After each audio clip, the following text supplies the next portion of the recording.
Na história dos jubileus da Igreja Católica, que em cada semana vos apresentamos, ou melhor, que Dom Manuel Clemente apresenta neste programa, estamos agora no século XIX, sem dúvida nenhuma, cheio de características muito particulares. Também, Dom Manuel, muito boa tarde, também em relação à realização e à história dos jubileus neste século. O século XIX, que é uma história curiosa, até mais por ausências do que por presença, como nós vamos a ver.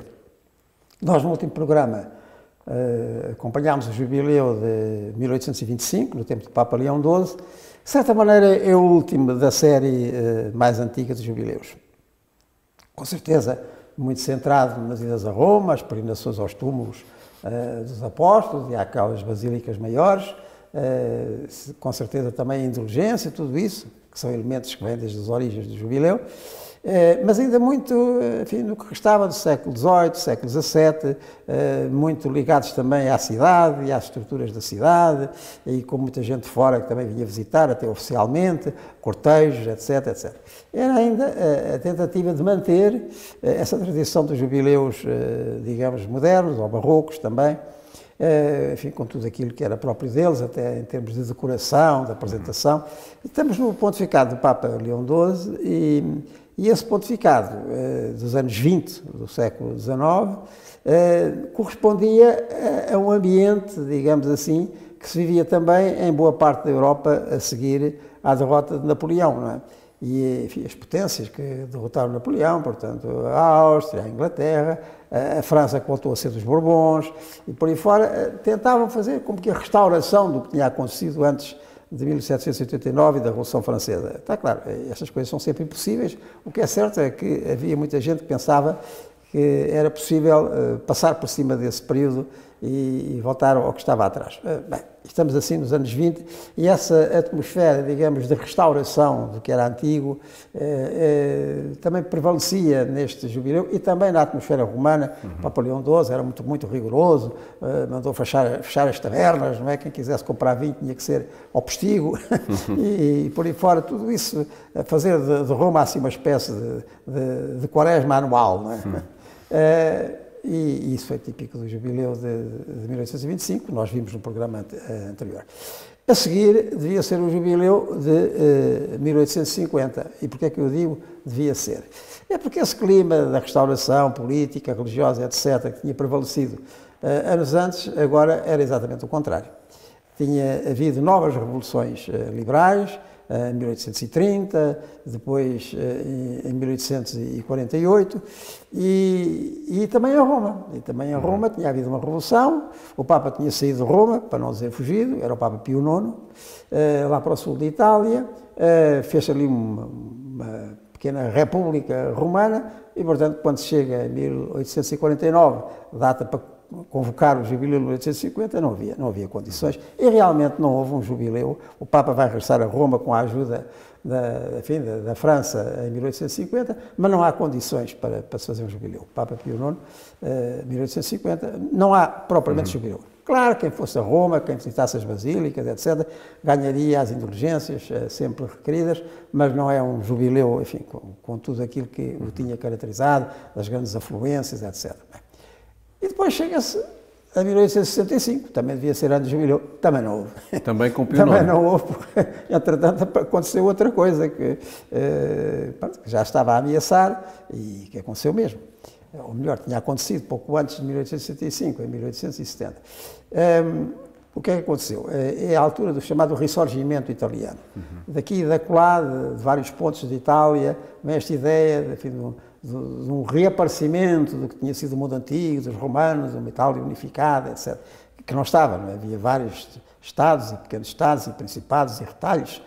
Concretamente, o que restava do Estado Pontifício, naqueles territórios que tinham sido consignados aos papas antigos e que os modernos tentavam manter, também Pio IX, mas isto ia contra a ideia de criar uma Itália unificada, agora à volta dos reis do Piemonte, não é? E em 1870, esses italianos, ou piemonteses, como os queiram chamar, realmente entraram em Roma, tomaram Roma, acabou o Estado Pontifício, e o Papa Pio IX está recolhido no Vaticano, e assim se continuará até aos acordos de Latrão, já em 1929, que vão recriar o Estado do Vaticano nos limites territoriais que tem agora. pequenino Estado de 40 hectares, mas que garante que os Papas desempenham um papel internacional e independentes daquilo que aconteça em Itália. Mas assim. Portanto, em 1875 também não havia condições nenhumas para se fazer jubileu. E não houve jubileu. Um pontificado longo, com 2 jubileus pelo meio, mas que não... O Papa Pio IX começa o pontificado em 1846 e vai até 1878. Então, viram um dos pontificados mais longos da história. Ele também foi eleito relativamente novo para a idade média dos pontífices.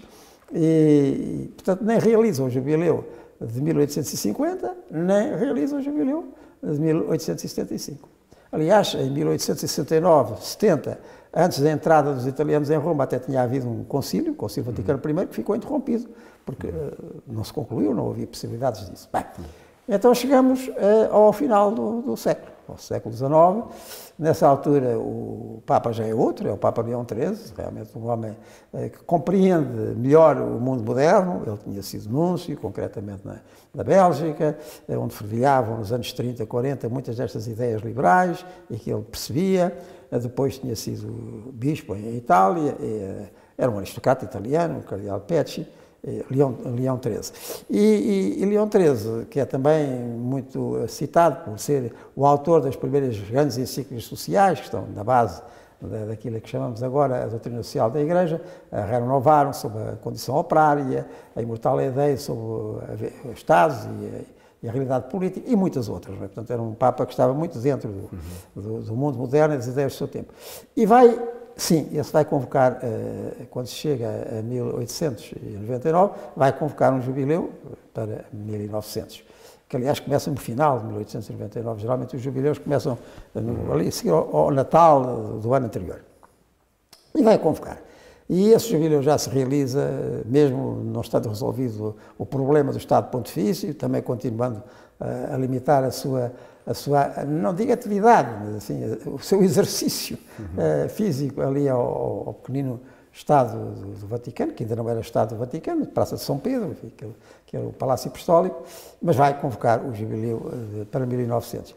E esse jubileu, isto é que importa aqui reter, vai ser o primeiro dos jubileus que se seguem. Porque, com certeza, que os elementos tradicionais estão lá, a peregrinação, a reconciliação, a oração, a caridade, então, tudo isso está lá, como continua a estar, aliás, nos jubileus. Mas, agora, o acento vai ser muito, para usar assim uma palavra cara, cristológico, portanto, à volta da pessoa de Cristo e tudo aquilo que acontece como redenção a partir de Jesus Cristo. E esta nota cristológica, ou cristocêntrica, se quiserem, a partir deste jubileu de Leão XIII é muito forte. E também não é por acaso, porque o que é que tinha acontecido pouco tempo antes?